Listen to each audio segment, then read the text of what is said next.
ആ ഒരു പോരാട്ടം ആയിഷയ്ക്ക് ഒത്തിരി നഷ്ടങ്ങൾ സംഭവിച്ചിട്ടുണ്ട്. ആ പോരാട്ടം ഒത്തിരി നഷ്ടങ്ങൾ സംഭവിച്ചിട്ടുണ്ട്. ആ നഷ്ടങ്ങളിലൊപ്പം ഒരു ജീവിത പങ്കാളിയും കിട്ടി.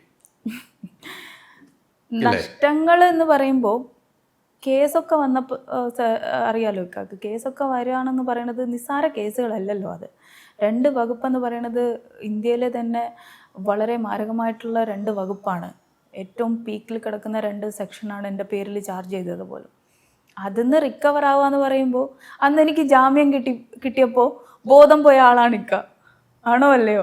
ലൈവിൽ നിൽക്കുമ്പോൾ തന്നെ ഇക്കാക്ക് കാരണം ഇക്ക അത് സന്തോഷം കൊണ്ടാണ് ഇക്കാക്ക് ബോധം പോയത്. കാരണം ഇക്കാക്ക് എന്നെ അത്രയും അറിയായിരുന്നു. അല്ലേ കോവിഡ് സമയത്ത്. ആ സമയത്ത് എനിക്ക് ജാമ്യം കിട്ടിയത് പറയുമ്പോൾ ഏറ്റവും കൂടുതൽ സന്തോഷിച്ചൊരു വ്യക്തിയാണ് ഇക്ക. ഇതേ സന്തോഷം ആളുകളുടെ ഇടയിൽ, ഒരുപാട് ആളുകളുടെ ഇടയിൽ നിന്ന് എനിക്ക് കിട്ടിയിട്ടുണ്ട്. ഒരുപാട് ആളുകൾ എൻ്റെ കാര്യത്തിൽ എനിക്ക് വേണ്ടി ദുആ ചെയ്തിട്ടുണ്ട്. പള്ളിയിലെ അച്ഛന്മാർ എനിക്ക് വേണ്ടി പ്രാർത്ഥിച്ചിട്ടുണ്ട്. ഇവരൊക്കെ ഞാൻ പിന്നീട് പല വഴിക്കും പല സ്ഥലങ്ങളിൽ നിന്ന് ഞാൻ യാത്ര ചെയ്യുമ്പോഴാണ് അറിയുന്നത്. ഇത് ആയിഷ സുൽത്താനല്ലേ എന്ന് ചോദിച്ചിട്ട് വരുമ്പോൾ ഞാൻ പറഞ്ഞാൽ അതെ, ഞാൻ മോൾക്ക് വേണ്ടി പ്രാർത്ഥിച്ചിട്ടുണ്ട്, പള്ളിയിലെ അച്ഛനാണ് കേട്ടോ, എത്ര മെഴുകുതിരിയാ മോൾക്ക് വേണ്ടി ഞാൻ കത്തിച്ചെന്ന് പറയുന്നത്.